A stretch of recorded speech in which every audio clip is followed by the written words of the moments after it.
State judge today on the defense. A judicial commission met to decide if appeals court judge Sharon Keller should be kicked off the bench. Fox 7's Rudy Koski live at the Texas Court of Criminal Appeals with the story. Rudy?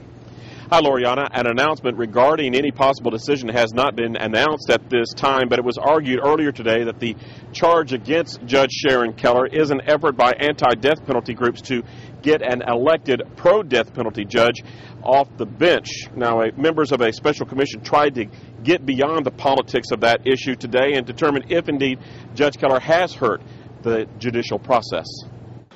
Judge Sharon Keller arrived wearing a white dress suit for her hearing before the State Commission on Judicial Conduct.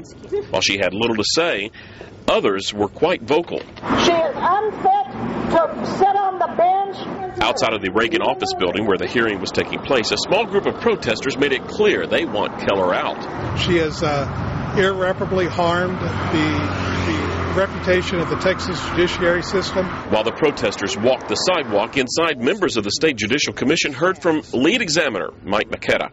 As a special prosecutor, he said Judge Keller let personal beliefs impede justice. And when she says this is a fiction and Orwellian and that she's right and should do the same thing again, there is a serious problem. The case against Judge Keller is about the door to the appeals court clerk's office and what happened after it was locked for the day on September the 25th, 2007. Keller is accused of preventing the defense team for convicted murderer Michael Richard from filing a motion to delay his execution, an accusation she denies. Commissioners were told that the clerk's office has never been kept open after 5 o'clock on execution days. That's because there are ways to file motions and appeals after business hours. Richard's attorneys have stated that they wanted the clerk's office to stay open late because their computers had crashed and needed extra time. But Keller's attorney, Charles Babcock, says documents they've obtained dispute that. The charges repeat the lie, and it took, as one of the judges said, rigorous cross-examination, or the crucible of cross-examination, to expose the lie. Based in part on that information, a special investigator has determined that Judge Keller did not violate any court rule or state law. It's recommended that the commission should drop all charges. And while that was debated, the judge returned to her office in the appeals court building.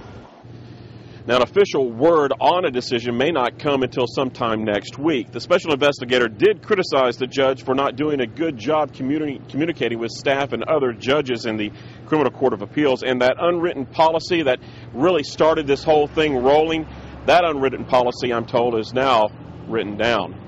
Reporting live, Rudy Koski, Fox 7 News Edge.